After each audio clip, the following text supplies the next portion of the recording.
Does anybody remember Twitch Plays Pokemon? Twitch Plays Pokemon was a kind of experiment, at least according to the person who set it up.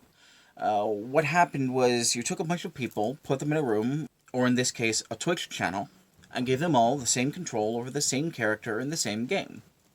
Perfect plan. No chance of failure. I mean, I say it like that, but Pokemon is probably one of the more forgiving games to do something like that with. Yep, not the point. The point is that Twitch Plays Pokemon is a thing that happened, and it keeps happening. And it's gotten to the point where people are very good at it. And that's not to say that people have become very good at playing Pokemon. People have been very good at playing Pokemon since Pokemon first came out. What I am saying is that there is a subset of people who have become very good at acting as a collective.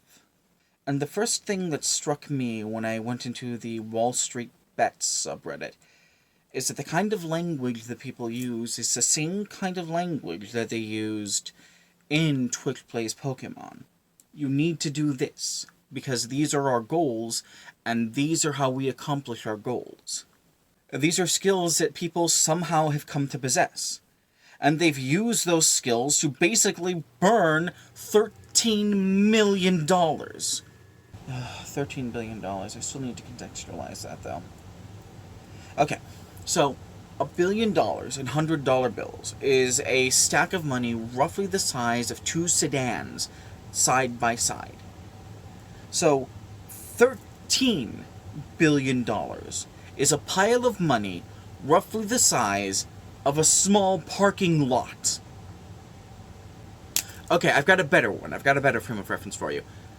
Do you remember the money pyramid at the end of The Dark Knight? That was about $13 billion, and they just set it on fire.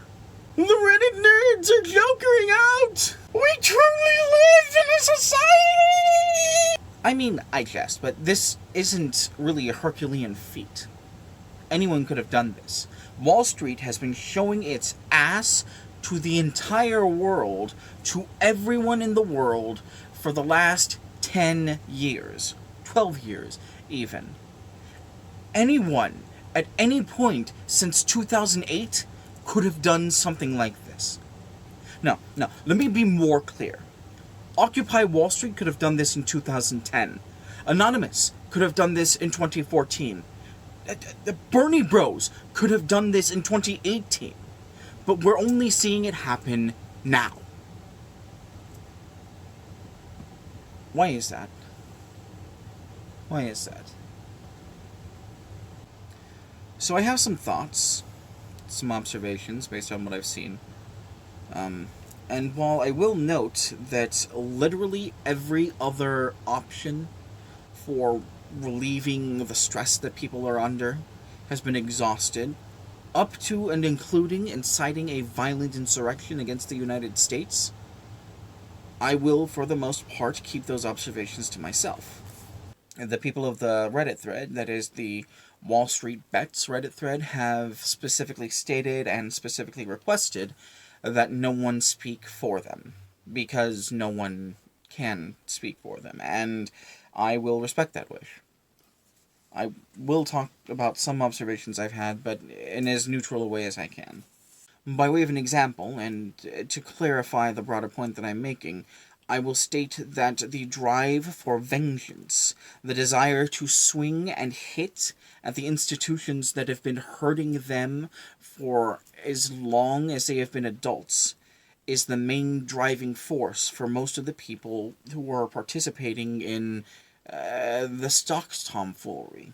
The events of last year, the events of 2020, drew into sharp relief how little power the regular person has, how little control they have, not only over their own lives, but over institutions like the government and the economy. People understand how little power they have now, and they are mad as hell about it. And I want to stress that word observed again. I am not claiming to speak on behalf of anyone, I am just parroting my own observations. I have observed these people say, more or less, that if no one will fight on their behalf, then they will fight for themselves. I am trying very hard not to assign too much motive to the people participating in this, because I'm not entirely sure that that's something you can feasibly do. These people have formed a collective. They're acting in unison, like a flock of seagulls, or a swarm of bees. Fucking bees underneath Nicolas Cage's eyes. Ultimately, as a collective, these people can only speak for themselves, and they can only speak for themselves through their actions. And if the collective becomes large enough, and if their will is strong enough, they can overcome any obstacle. Even government malfeasance, even Wall Street. Of that, I am certain. As long as I have you here, why don't I try giving you some unsolicited advice? I do feel the need to stress, for legal reasons, that this is not financial advice. I am not a qualified financial fiduciary.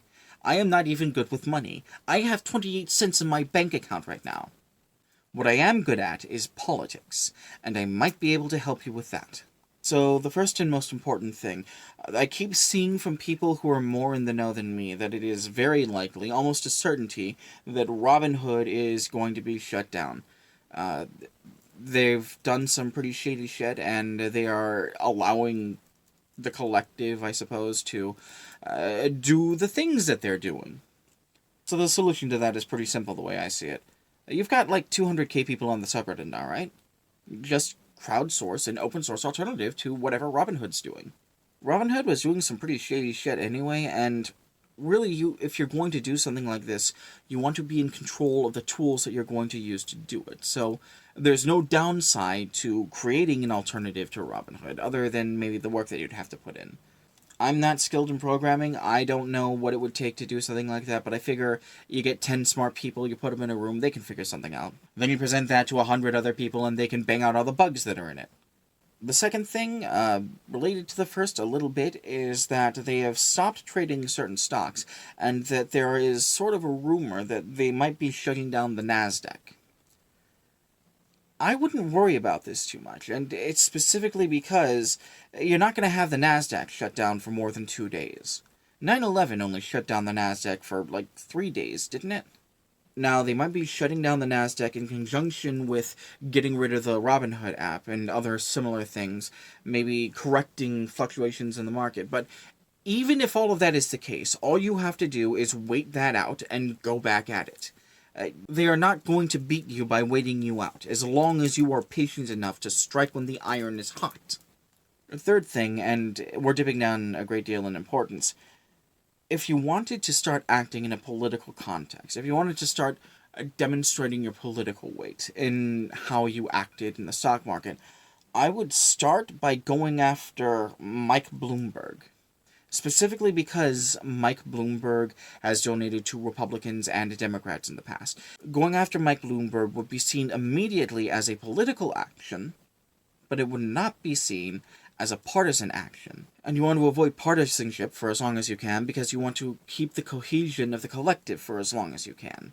Like, if you go after Warren Buffett or Bill Gates, then you're going to have people on MSNBC screeching, "The people on the Wall Street Bets subreddit are fascists! They're stock-raving fascists, and they want to put us in concentration camps!"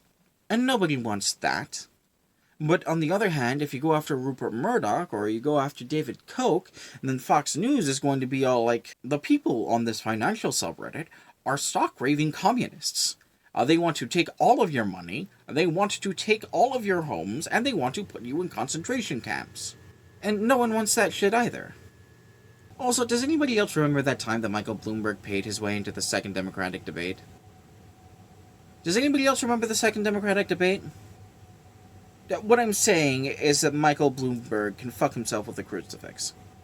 The last piece of advice, and this is the smallest bit of advice, there are people talking about making money and donating that money to charity, and, that's good, and I appreciate that.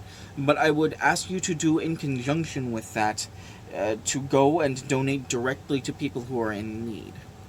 Charities are nice and they do good work, but there are people who don't have access to regular charities, either because they don't have access to the places where those charities are set up, or because there are certain charities that are necessarily, or not necessarily, uninclusive for one reason or another. And yeah, PayPal and GoFundMe aren't perfect, but they work well enough for getting people money that they need right away. I just have one last thing to say before I end the video. These people, the Wall Street brokers, and the government sycophants, and the economic advisors, all of these people are going to try and stop you. All of these people are going to put their thumbs on the scale. But I don't believe they have the power to put their thumbs on the scale enough. If we work together, if we act together, as a collective, we can beat them. And they know that.